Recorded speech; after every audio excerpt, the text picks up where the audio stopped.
بسم اللہ الرحمن الرحیم، السلام علیکم۔ میں ہوں ملک تیمور اوان اور آپ دیکھ رہے ہیں ہر وقت پاکستان۔ نئے آنے والے دوستوں سے گزارش ہے کہ چینل کو سبسکرائب ضرور کر لیجئے۔ تحریک عدم اعتماد کے حوالے سے حکومت کی مشکلات جو ہیں وہ کم ہونے کی بجائے بڑھ گئی ہیں، بلکہ اب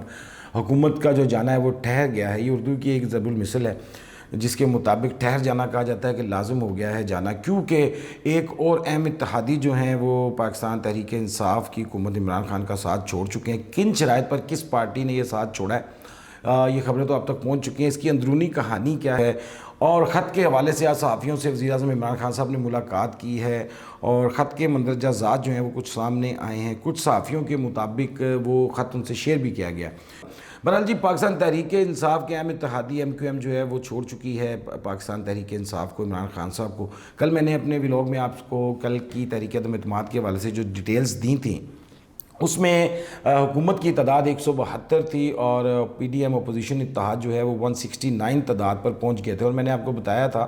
کہ ایم کیو ایم کی 7 سیٹ جو ہیں وہ انتہائی اہمیت کی حامل ہیں۔ رات دیر گئے، لیٹ گئے، جو ہے رات گئے، ایک پریس کانفرنس متوقع تھی جس میں یہ فیصلہ ایم کیو ایم کی طرف سے کیا جانا تھا، لیکن آج بہرحال آج شام کو جب یہ ولاگ ریکارڈ ہو رہا ہے تو اس سے کچھ دیر پہلے ایم کیو ایم نے باضابطہ طور پر اس چیز کا اعلان کر دیا ہے، اور وہ اب حکومت کے خلاف تحریک عدم اعتماد میں ووٹ دینے جا رہی ہے، اور اس کے ساتھ پی ڈی ایم جو ہے وہ ایک بڑی مشکل سے فی الحال نکل آئی ہے۔ وہ تھی منحرف اراکین کے حوالے سے کہ اگر ان کے ووٹ انہیں نہیں چاہیے تھے تو اس صورت میں انہیں کم از کم حکومت کے 2 اتحادی چاہیے تھے۔ ایم کیو ایم اور باپ بھی بلوچستان عوامی پارٹی کے آنے کے بعد اب یہ تعداد جو ہے وہ تقریباً 176 پر پہنچ چکی ہے، جبکہ سادہ 172 ریکوائرڈ تھے۔ سپریم کورٹ سے آنے والا فیصلہ ان کے آرٹیکل 63 کے حوالے سے جو حکومت نے صدارتی ریفرنس ظاہر کیا ہے، اب اس کی بھی بظاہر جو ہے وہ کوئی اس فیصلے کی کوئی خاص اثر اس پر ہوتا نظر نہیں آ رہا۔ بہرحال اب خان صاحب کو کچھ دن کا ہی مہمان کہا جا رہا ہے صحافتی حلقوں میں۔ اب متوقع طور پر کل یہ اجلاس ہونا ہے جس میں یہ بحث ہونی ہے، اور ہفتہ اتوار پیر بھی اس کے اوپر یہ گفتگو ہوتی رہے گی، اور 3 تاریخ کو غالباً ووٹنگ ہوتی ہے۔ اچھا، اس کا مطلب یہ بھی نہیں ہے کہ وزیر اعظم جو ہے وہ فوراً ختم ہو جائیں گے اور اگلے ہی دن جو ہے وہ نیا وزیر اعظم آ جائے گا۔ صدر کے پاس یہ اختیار ہوتا ہے کہ صدر اگلے وزیر اعظم کی تعیناتی تک جو ہے وہ پرانا جو سیٹ اپ ہے اس کو عبوری طور پہ چلنے دیتا ہے، لیکن اختیارات جو ہیں وہ وزیر اعظم کے محدود ہوتے ہیں۔ یہ میں پہلے بھی آپ سے ذکر کر چکا ہوں۔ ایم کیو ایم نے چھوڑا کیوں ہے اور کن شرائط کے اوپر یہ جو فیصلہ ہے ایم کیو ایم نے کیا ہے، اور کیا فائدے اس کو حاصل ہونے جا رہے ہیں۔ بہرحال جی، ایم کیو ایم اور پیپلز پارٹی کے درمیان یہ ایک معاہدہ ہوا ہے جس کے تحت انہوں نے اب فیصلہ کیا ہے کہ سندھ کی جو سیاست ہے، یا جو کراچی کے حوالے سے خاص طور پر شہری آبادی کے جو مسائل درپیش تھے جس کے بارے میں ہمیشہ متحدہ قومی موومنٹ جو ہے وہ ذکر کرتی نظر آتی تھی، اس کے اوپر ان کا ایک معاہدہ جو ہے وہ ہو گیا ہے پیپلز پارٹی سے۔ لوکل باڈی گورنمنٹ ایکٹ میں ترمیم کے حوالے سے بڑی ریزرویشن تھی، اور مردم شماری کے حوالے سے بھی کچھ ریزرویشن ایم کیو ایم رکھتی تھی، یہی مطالبے وہ حکومت سے بھی کرتی رہی ہے، اور 30 دن میں کوئی ترمیم جو ہے وہ سندھ اسمبلی سے منظور کروانے جا رہی ہے پیپلز پارٹی، اور مزید کراچی کی کے ایم سی وغیرہ اور اس میں ایڈمنسٹریٹر جو ہے وہ ایم کیو ایم کو لگایا جائے گا۔ این ایف سی ایوارڈ کی تقسیم جو ہے وہ 2010 کے فارمولے کے تحت ہوگی۔ حیدرآباد کی کارپوریشن میں بھی کچھ افسر لگوانے وغیرہ کے حوالے سے ان کے معاملات ہوئے ہیں، اور تقرر و تبادلے جو ہے قانونی سطح پر وہ بھی مشاورت سے کیے جائیں گے۔ اچھا، اس کے بارے میں بہت سی قیاس آئی ہیں، اور بہت سے لوگ یہ کہہ رہے ہیں کہ نارملی ایک ہائپ کریٹ ہے کہ سب لوگ بک گئے ہیں، خان صاحب جو ہے اکیلے ہیں، سارے چور یا یہ لوگ ایک طرف اکٹھے ہو گئے ہیں۔ دیکھیں، یہ باتیں جو ہے نا قبض الوقت ہوتی ہیں، بنا ثبوت کی ایسی باتیں جو ہیں وہ میرا نہیں خیال کہ کرنی چاہیے، کیونکہ ایم کیو ایم کا درینہ مسئلہ ہے کیا، یہ بھی ہم کو سمجھنے کی ضرورت ہے۔ ایم کیو ایم کا ایک امپریشن الطاف حسین کے دور کا بھی ہے، اور ایک امپریشن جو ہے وہ اب کا بھی ہے۔ ایم کیو ایم پاکستان اب اسے کہا جاتا ہے۔ ایم کیو ایم پاکستان کو بہرحال یہ مسائل درپیش تو تھے۔ اب ایک لحاظ سے ایم کیو ایم کا یہ فیصلہ گو کہ اس وقت ہونا چاہیے تھا یا نہیں، یہ ایک الگ بحث ہے، لیکن پیپلز پارٹی اور ایم کیو ایم کے درمیان مساق جمہوریت کی شکل میں ایک مساق جمہوریت ہی آپ اسے کہہ سکتے ہیں، معاہدہ جو ہے وہ کراچی اور بالخصوص سندھ اور بالخصوص کراچی حیدرآباد کی عوام کے لیے بڑا فائدہ مند رہے گا، چونکہ یہ دونوں وہاں کے بڑے سٹیک ہولڈر ہیں، اور ان کی آپس میں اچھی کوارڈینیشن جو ہے وہ علاقے کی ترقی کا ہی جو ہے وہ باعث بنے گی، چونکہ اس حوالے سے اکثر جو ہے وہ بہت مسائل درپیش آتے تھے۔ اندر کی کہانیوں میں ابھی تک یہی ان کی آئی ہے، باقی جتنی بھی افواہیں سوشل میڈیا پہ سرگرم ہے وہ آپ کو سنا کر آپ کا وقت جو ہے وہ میں ضائع نہیں کرتا۔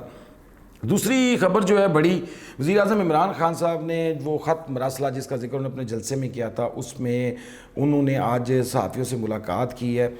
کچھ صحافیوں کے مطابق انہوں نے خط شیئر نہیں کیا، لیکن مندرجہ ذات جو ہیں اس کے وہ بتائے ہیں۔ لیکن ایئر وائی نیوز کے جو صحافی ہیں کچھ 2-3 انہوں نے حسب معمول یہ دعویٰ کیا کہ خط دکھایا گیا، اور انہوں نے اپنے چینل پہ اس خبر کو چلایا بھی ہے،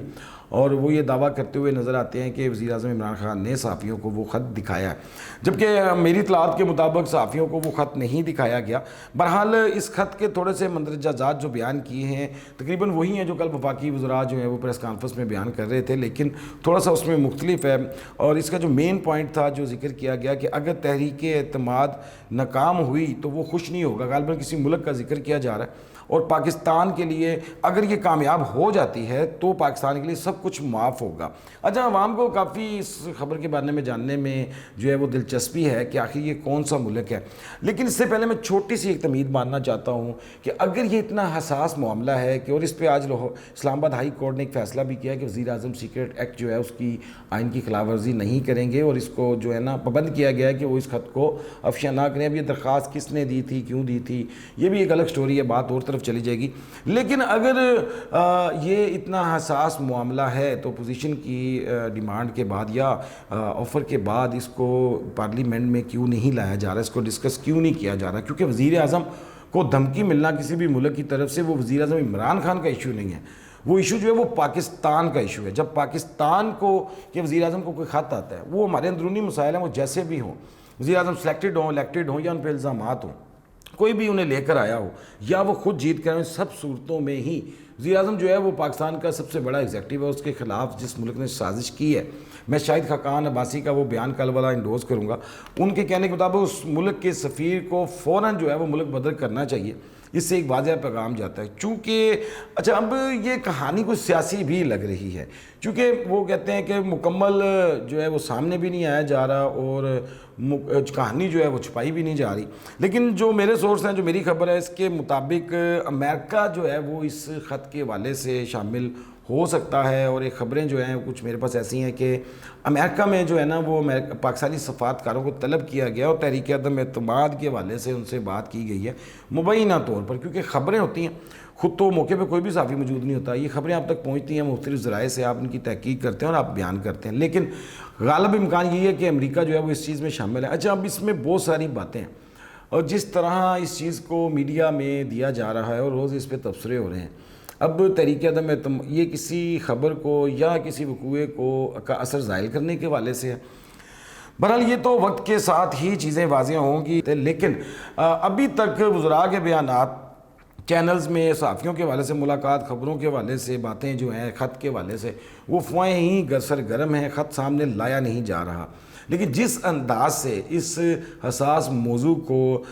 وزیر اعظم عمران خان کی ٹیم نے بیان کیا ہے یا کہانی چلائی گئی ہے، یہ انتہائی سبکی کا باعث ہے۔ ہم بہت سی چیزوں میں مثال دیتے ہیں، انڈیا نے آج یہ خبر اٹھا لی، فلانے میڈیا نے یہ خبر اٹھا لی، تو وہ یہ خبریں بھی اٹھا رہے ہیں کہ پاکستان کا وزیر اعظم، معذرت کے ساتھ پاکستان کا جو سیٹ اپ ہے وہ اتنا ویک ہے کہ اس کی مین جو ایگزیکٹو ہے اس کو کوئی دھمکی دی جاتی ہے اور وہ اس کو نکالتا دکھاتا ہے، لیکن بولتا نہیں ہے، بتاتا نہیں ہے، اور ابھی تک جو پورا قوم ہے وہ ایک پیج پہ نہیں آئی۔ تو ایک قوم جو ہے وہ ایک پیج پہ آنی چاہیے، اور یہ معاملہ بالآخر کھلنا چاہیے۔ سندھ ہاؤس میں آج بڑا کٹ ہوا ہے بلاول بھٹو زرداری کی طرف سے، اور تقریباً 199 ممبرز جو ہیں قومی اسمبلی کے، ان کی شرکت کا دعویٰ کیا جا رہا ہے۔ خبریں ہیں کہ عمر لیاقت بھی جو ہیں وہ بھی شامل ہوئے ہیں، پر عمر لیاقت صاحب کی کیا بات ہے، وہ کسی بھی لمحے کچھ بھی کر سکتے ہیں،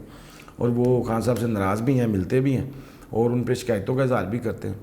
آج کل وہ کسی اور طرف جو ہیں وہ حمایتی ہیں، تو بہرحال یہ تو ووٹنگ والے دن ہی دیکھا جائے گا۔ عثمان بزدار کے حوالے سے کل میں نے خبر کی تھی اور میں نے بتایا تھا کہ پیر کی شام تک جب وہ ویلاگ جو ریکارڈ ہوا اس میں ان کا استعفیٰ جو ہے ابھی وہ آفیشیلی طور پر گیا نہیں، لیکن اب بھی جو خبر آئی ہے وہ یہ ذرائع سے خبر آئی ہے کہ جو ان کا استعفیٰ ہے وہ گورنر ہاؤس بھیج دیا گیا ہے، اور گورنر ہاؤس کی وہ جو منظوری کے بعد وہ جو اسمبلی کو وہ اس چیز کو ارسال کر دیں گے۔ اب دوسری طرف خبریں ہیں کہ آج وزیر اعظم عمران خان صاحب نے جو میٹنگ کا اجلاس کیا اس میں تحریک عدم اعتماد کے بعد جا کر پنجاب کے وزارت اعلیٰ کے حوالے سے معاملات جو ہیں وہ دیکھنے کی طرف دھیان دینے کا کہا گیا ہے۔ بہرحال جی آج یہی خبریں تھیں جو آپ سے چھوٹی موٹی شیئر کی ہیں، کوئی چیز رہ گئی ہو تو اس کی معذرت۔ امید ہے کہ آپ کو آج کا ولاگ پسند آیا ہوگا، چینل کو سبسکرائب ضرور کیجیے گا، اپنا خیال رکھیے گا، اللہ حافظ۔